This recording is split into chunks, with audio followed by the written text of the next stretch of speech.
ziua! Bine ați venit la un nou videoclip. În videoclipul de astăzi o să vorbim despre cărțile pe care eu le-am citit în luna iunie.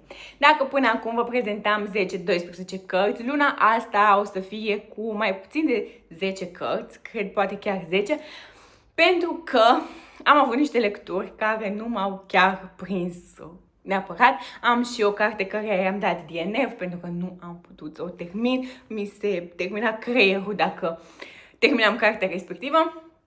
Dar sunt aici ca să vă vorbesc despre cărțile care mi-au plăcut, pentru că, slavă cerului, au fost câteva care mi-au plăcut extraordinar de tare. Bine, fără să mai lungesc foarte mult acest intro, haideți să începem și să vă prezint cărțile.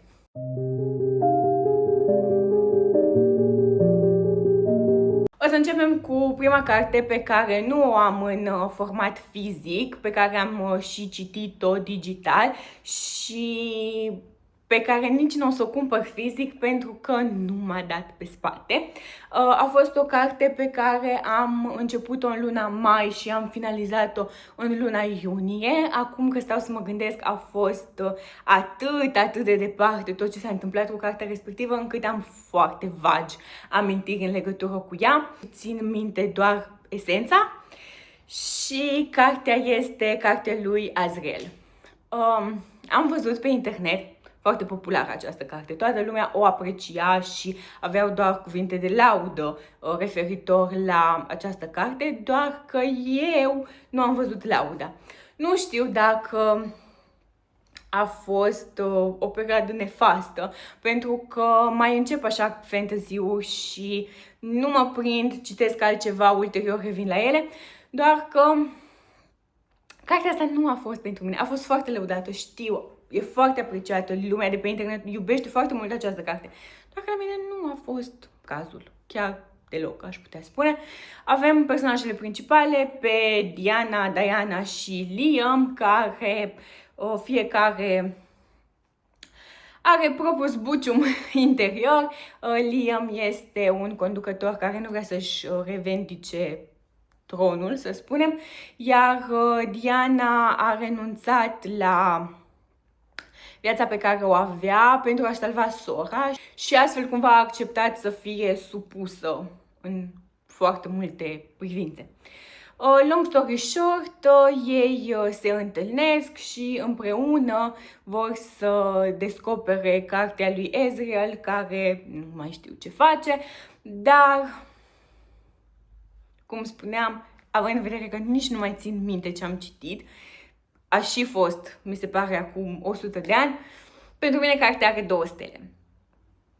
Știu că este iubită, știu că este apreciată, poate dacă o să o citesc încă o dată și o să continui super repede cu următorul volum din serie, poate o să privesc altfel lucrurile. Dar acum, în momentul de față, cartea are 2 stele pentru mine. Nu știu de... Nu m-a prins. Nu citeam și pe măsură ce citeam nu puteam să mă concentrez asupra ceea ce citesc, unul la mână, și 2 la mână mi s-a părut super plictisitor. Adică, mai mult sau mai puțin, e același lucru pe care îl citesc în foarte multe fantasy-uri și n-am putut, efectiv, n-am putut mai mult. Apoi, să știți că am citit foarte multe cărți. Cred că doar o singură carte din tibiarul lunii iunie nu am reușit să o finalizez. În rest, cred că le-am citit chiar pe toate. O să încep cu prima carte, Dragoste la prima avere, de la Megan Quinn, care mi-a plăcut extraordinar de tare. I-am dat 5 stele. Cred că a fost prima lectură de 5 stele. Ideea este așa, avem o serie, nu știu cum se numește seria, am prezentat cartea și în TBR și în haul-ul pe care le-am făcut cu cărțile pe care le-am achiziționat, încă nu am reușit să descoper care este numele seriei, dar avem o serie de 3 cărți. Prima carte este Dragoste la prima avere, unde avem 3 frați pe Huxley, pe PJ și pe Breaker, dacă bine țin minte, iar fiecare dintre ei are propria poveste de dragoste. În prima carte le avem pe Huxley, care are o firmă și își dorește o firmă imobiliară, dacă bine țin minte, și își dorește foarte mult să securizeze o afacere, astfel încât își minte partenerul că este căsătorit, că așteaptă și el un copil, la fel ca și partenerul cu care vrea să securizeze afacerea. Scotty, pe cealaltă parte, a fost concediată, trebuie să se prezinte la întâlnirea de nu știu câți ani sau ceva întâlnire și persoana care a concediat-o este chiar persoana care organizează întâlnirea la care ea trebuie să participe și are nevoie de un iubit. Ei se întâlnesc într-o parcare și cumva întâlnirea dintre ei este foarte amuzantă pentru că ea își dorește un iubit bogat și așa mai departe. El vede foarte repede ocazia și oportunitatea, având în vedere ce caută Scotty, și cei doi, de bine de rău, se vor afișa în văzul lumii ca fiind un proaspăt cuplu. Bineînțeles, ei la început, fiind evident perioada de cunoaștere dintre ei, sunt cuplu doar de fațadă. Dar ulterior, lucrurile avansează între ei și ajung la finalul cărții chiar să se căsătorească.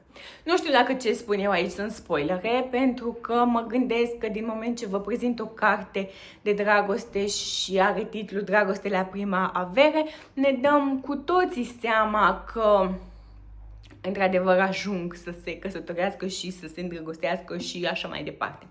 Long story short, mi-a plăcut foarte mult cartea, a mers foarte repede, cred că am citit-o în vreo 2 zile, foarte, foarte bună, extraordinară, deci e o lectură așa super ușoară și chiar mi-a plăcut. Vă recomand dacă vreți ceva ușor așa de vară.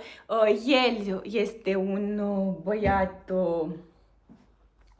destul de challenging, să spunem, dar overall e foarte bună cartea și e foarte amuzantă.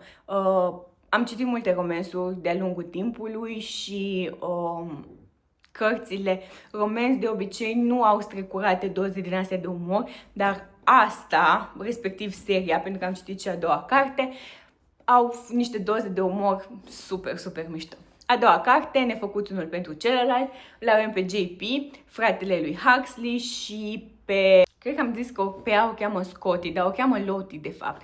O avem pe Casely, sora lui Lottie. Cei doi se întâlnesc la un moment dat când în prima carte surorile vor să se asocieze cu afacerea fraților și atunci JP este atras, fermecat de Kelsey. Doar că ei se pare cumva dubios să se combine cu fratele cumnatului ei și lucrurile între ei nu primesc o șansă. Doar că firma lui Kelsey și firma fraților ajunge la un moment dat să conlucreze și cei doi sunt trimiși într-un alt oraș, nu mai știu în ce oraș, sunt trimiși pentru a pune bazele unei noi clădiri în orașul respectiv. Acolo ei se apropie, deși ea este foarte reticentă. Dintre cei doi frați, fratele meu preferat este JP, pentru că își dorește foarte mult relația cu ea și își dorește foarte mult să o impresioneze. Și se dă foarte tare peste cap. Ea este acolo și își dorește un prieten, iar la insistențele surorii ei are câteva întâlniri cu un alt băiat, el este foarte gelos și se întâmplă o chestie între ei și el face o chestie care mi-a plăcut extraordinar de mult. Ambele cărți sunt foarte ancorate în realitate. Vorbim despre un romanț cu lucruri care ni se întâmplă nouă tuturor. De exemplu, când suferi din dragoste și decizi să ai o noapte din asta plină de alcool și trimiți mesaje dubioase, da, se întâmplă, deci avem și așa ceva în carte. Mi-a plăcut și această carte foarte mult, 5 stele și pentru ea. Le recomand, se citesc foarte repede, deși să știți că ele par așa grosuțe, se citesc chiar foarte, foarte repede și mi-au plăcut mult, foarte mult, mi-au plăcut ambele cărți. După care trecem la Pactul, nu știu dacă mai are rost să vorbesc foarte multe despre ea, pentru că cu siguranță sunteți la curent cu tot ce se întâmplă pe internet și hype-ul pe care serialul Off Campus îl are. Mi-a plăcut foarte, foarte mult cartea. Este puțin diferită de ceea ce se întâmplă în serial. Sunt anumite detalii care sunt puțin diferite și aș putea să spun că deja serialul intră și în viața celorlalte personaje. În carte avem doar viața personajelor principale. Mi-a plăcut extraordinar de mult cartea, 5 stele și pentru ea. Nu o să mai vorbesc foarte, foarte mult pe marginea ei, dar să știți că vă recomand și abia aștept să citesc următoarele volume. Apoi, am Annihilator de la Runix, a 5-a carte din serie, 5 stele și pentru ea. Am citit cartea într-o singură zi, e și foarte subțire, are 300, cred, și ceva de pagini, dar nu, 284, foarte repede merge, extraordinar de repede, mi-a plăcut, Doamne, extraordinar de mult. Nu înțelegeam, la momentul la care am filmat TBR-ul și toate videoclipurile, nu înțelegeam de ce nu se dau foarte multe detalii. Pe sinopsis avem doar câteva replici, niște chestii foarte light despre ce ar putea conține cartea și nu înțelegeam de ce. Pe măsură ce am început să citesc cartea, mi-am dat seama de tot ce se întâmplă. Tot. Știți că la momentul la care am vorbit despre seria Darkverse de la Runix, vă povesteam de Christian Kane care își caută sora și de Morana Vitalio care primește dintr-o parte sau alta informații care să-i ajute pe cei doi să o găsească pe sora lui Christian, adică pe Luna. Cartea o cuprinde pe Luna. Știu că e spoiler, dar trebuie să vă zic. Cartea o cuprinde pe Luna, care apare finally și îi aflăm povestea, aflăm prin ce trece, aflăm ce i s-a întâmplat și cartea îl cuprinde pe Shadowman, pentru că el așa este intitulat. Și vedem și prin ce trece el și ce l-a făcut să aibă o anumită atitudine față de Luna. Țin să precizez faptul că cartea este destul de deep și scenele și tot ce se întâmplă în cartea asta sunt destul de deep, dar overall 5 stele, este o carte extraordinar de bună, mi-a plăcut extraordinar de mult de el, este foarte atent. Dacă ceilalți bărbați din această serie au fost mai reținuți, mai reci, mai distanți, mai whatever, el este foarte suportiv și foarte cald, blând și așa mai departe cu ea încă de la început, lucru pe care nu l-am apreciat, l-am super apreciat, mi-a plăcut extraordinar de tare.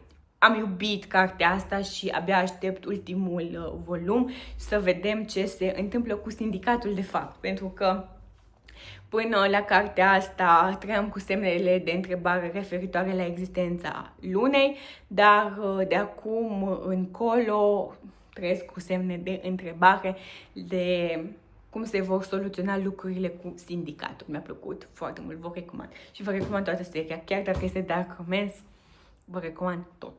Apoi, avem cele 3 cărți. O să încep cu ordinea în care le-am citit, cred, da. Avem aici, vara asta va fi altfel și este singura carte de 5 stele de la această autoare. Am citit toate cele 4 cărți, 5 are, doar că a 5-a a apărut anul ăsta și încă nu este tradusă în limba română, evident, dar asta este una dintre cele 4 cărți care erau disponibile până anul ăsta și este singura carte de 5 stele. Nu știu dacă am fost eu foarte emotional în momentul în care citeam cartea, dar mi-a plăcut. Am citit-o în 2 zile, merge foarte repede, e și scurtuță, dar am citit-o în 2 zile și mi-a plăcut extraordinar de tare. Îi avem pe Lucy și pe Felix. Lucy, care este cea mai bună prietenă a lui Bridget, Bridget fiind sora lui Felix. Cele două sunt foarte bune prietene și sunt foarte suportive una cu cealaltă, lucru care este foarte mișto și apreciez, iubesc treaba asta și în real life, dar și într-o carte, evident.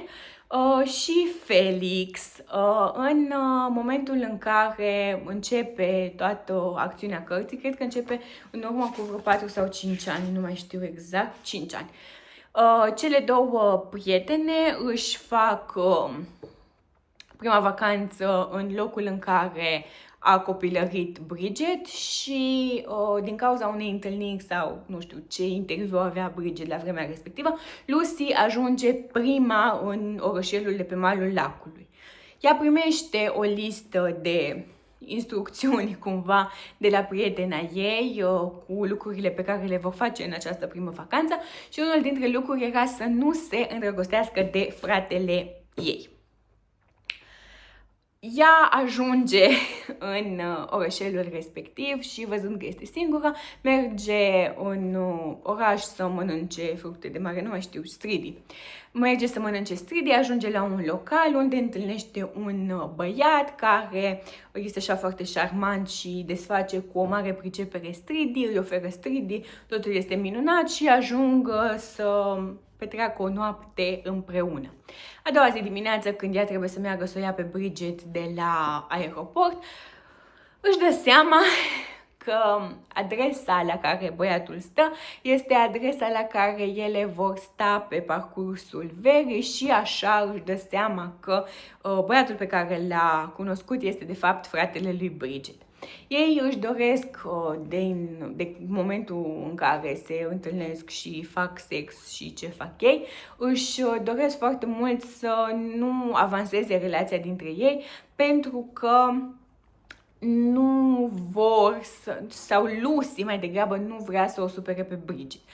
Ulterior în carte o să ne dăm seama că lucrul ăsta se întâmplă pentru că Felix a avut mai de mult ca iubită tot cea mai bună prietenă a lui Bridget și în momentul în care ei s-au despărțit, prietena respectivă a rupt toate relațiile cu Bridget și asta a făcut-o să sufere foarte tare și e de înțeles.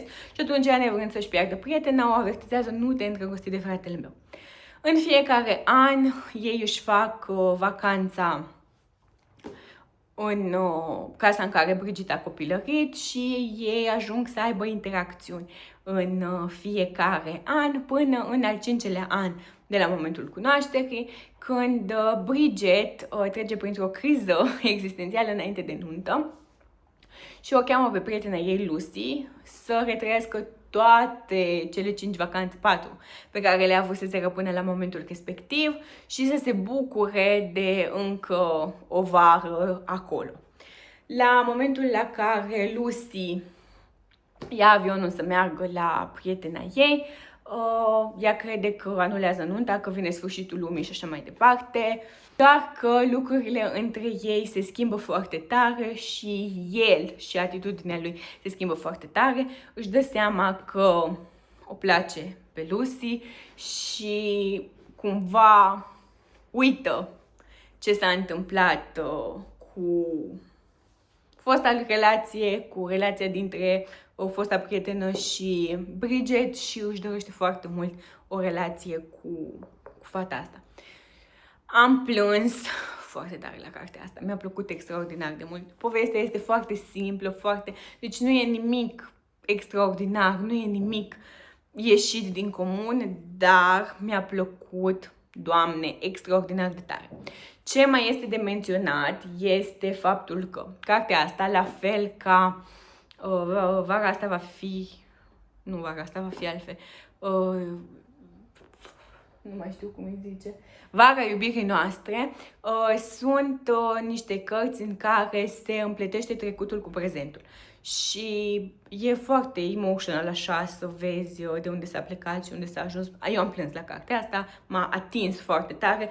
Pot să fiu de acord că am fost într-un moment în care eram super emoțională, dar mi-a plăcut extraordinar de mult. Continuăm cu a doua carte, Ne vedem pe malul lacului. Mi-a plăcut foarte mult, 4 stele, și o să vă povestesc foarte repede despre ce este vorba. O avem pe Fern și pe Will, care se întâlnesc în Toronto și petrec o zi împreună. Și la momentul la care ei se întâlnesc, Fern este într-o relație. Ea are niște mommy issues, dar după 10 ani, mama ei moare într-un accident destul de tragic și neașteptat și ea trebuie să preia afacerea familiei. Afacerea familiei este reprezentată de un complex cu 10 căsuțe pe care le închiriază, au restaurant and so on. Horeca, practic, așa. Și după ce ea merge acolo și se instalează și începe să vadă despre ce este vorba și afacerea se află într-un punct critic și așa mai departe, apare Will. Will, care este consultant financiar, dacă bine țin minte, și cei doi reintră în contact. Încep să își petreacă din nou foarte mult timp împreună, să facă diferite activități și să țină cumva foarte pe mute discuția care trebuie să aibă loc între ei referitoare la ce s-a întâmplat de după un an de zile. Will nu s-a prezentat pe malul lacului, așa cum cei doi au discutat. Și printre altele îl descoperim pe Will, care este așa foarte misterios cumva, pentru că vrea și nu vrea să vorbească despre lucrurile astea cu Fern și e așa un pic confusing el. Poate că nu mi-a plăcut atât de tare de el și de asta n-am dat 5 stele cărții, pentru că povestea overall e super cute. Dar e așa foarte misterios și nu prea vrea el să vorbească ce vrea fata asta să știe, lucru pe care nu-l apreciez neapărat și atunci, na.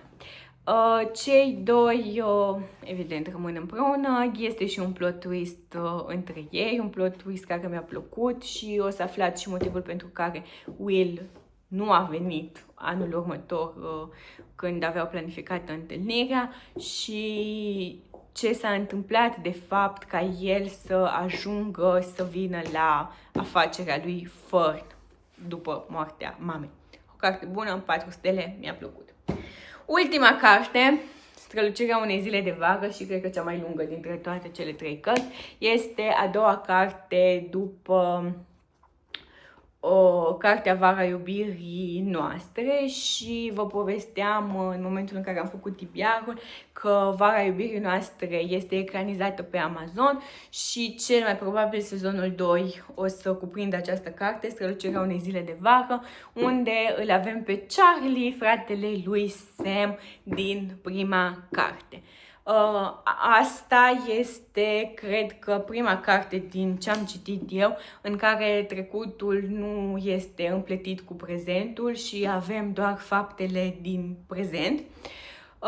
Și îl avem pe Charlie, fratele lui Sam, care e foarte șarmant, foarte relaxat, un spirit foarte liber, care o întâlnește pe Alice.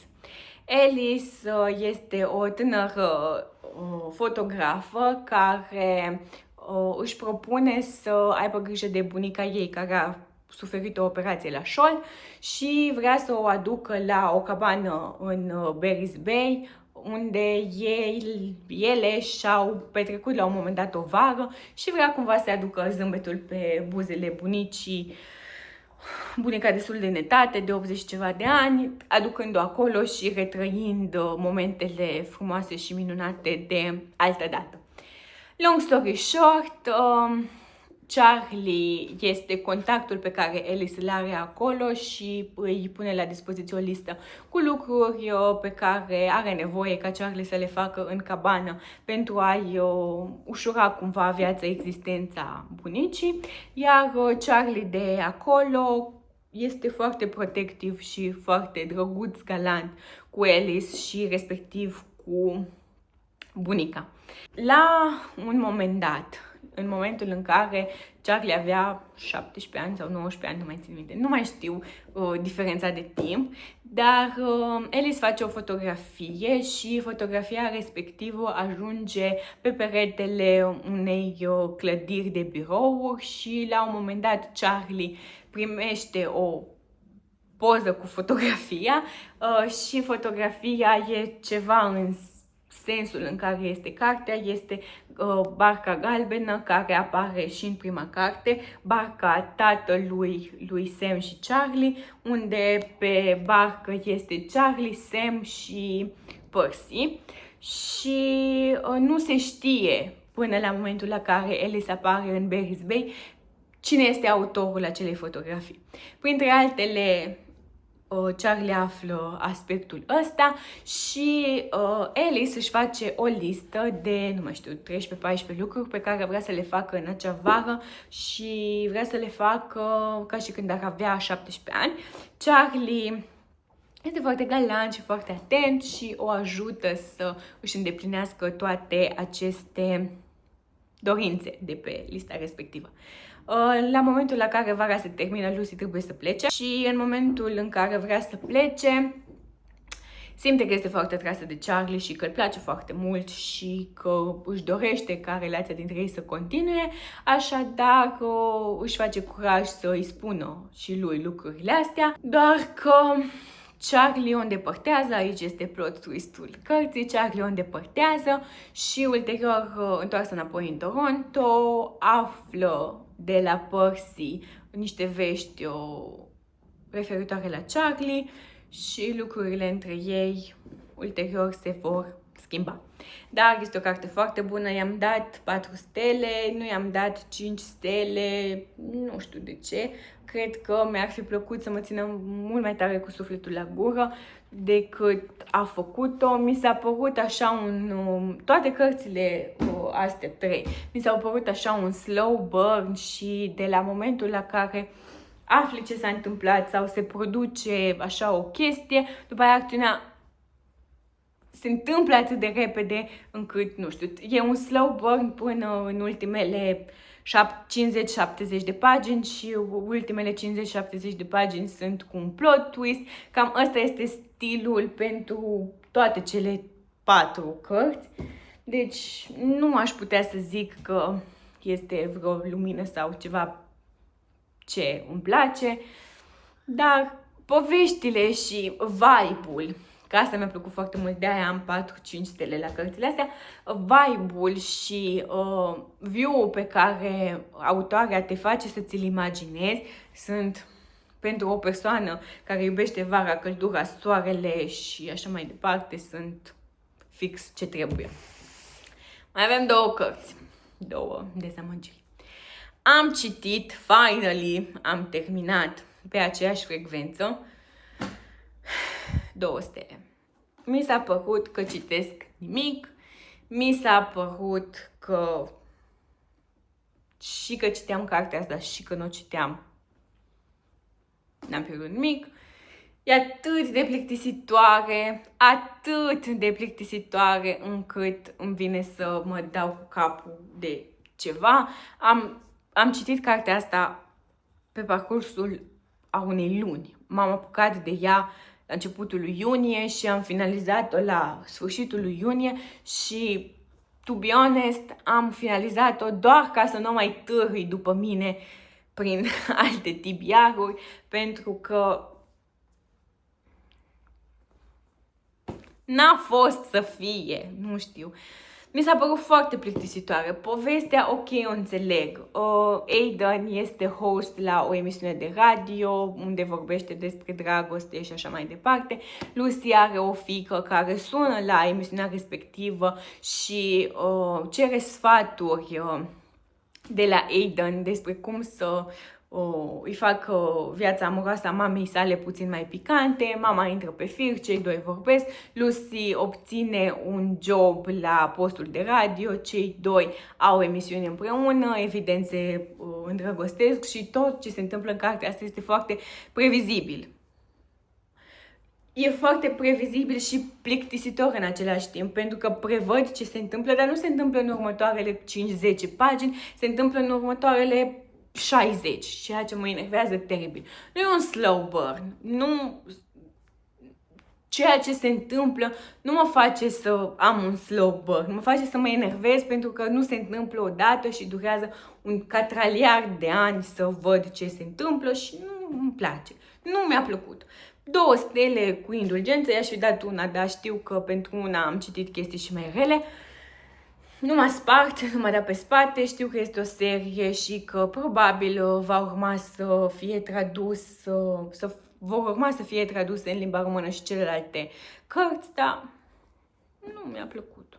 M-am plictisit, v-am zis, o lună de zile să citesc o carte, mi se pare insane, în condițiile în care cărțile astea le-am citit în 2 zile, fiecare carte. Cartea asta am citit-o într-o zi și asta o citesc într-o lună, e too much ca întindere și nu mi-a plăcut. De-aia am și lălăit-o atâta pentru că nu mi-a plăcut. Și ultima carte, cartea căreia i-am dat DNF și la asta am fost foarte aproape să-i dau DNF, dar până la urmă am zis că mă chinui și îmi stor din mine toată energia și o voi citi. Game Changer, v-am prezentat-o în haul. Este o poveste de dragoste între un el și un el și nu a fost neapărat asta problema. I-am dat DNF la pagina 178. Cam la jumătate. Nu asta a fost problema, dar nu puteam psihic să citesc așa ceva și pe asta astea două cred că am început să le citesc în cam aceeași perioadă. Asta am finalizat-o cu greu, dar asta nu am găsit voința să mă apuc să continui lectura. Nu e o problemă faptul că sunt 2 ei. E ok, să zicem, deși n-ați mai cup of tea. To be honest, n-am o problemă, dar nu sunt atât de deschisă încât să apreciez genul ăsta de cărți, să zicem. Dar povestea este așa foarte previzibilă, tot ce se întâmplă este foarte previzibil și n-am putut pur și simplu să mă chinui să citesc ce se întâmplă. Vreau să spun că scenele sexuale se întâmplă în primele 50 de pagini, deci n-ajungi la pagina 50 și cei doi deja fac sex, foarte diferit, dacă vreți, de ceea ce se întâmplă într-un romanț sau dark romance clasic, că și în restul cărților foarte greu să ajungi la sex. Aici, în primele 50 de pagini, deja aveam prima scenă de sex. Nu mă deranjează, nu e ca și când mi s-a făcut rău greața, am avut o repulsie, n-am citit așa ceva. Am citit. Din nou, not my cup of tea, dar pot să înțeleg, pot să o accept dacă vreți, dar cartea în sine, nu știu, nu are ceva. Nu știu ce nu are, dar nu are.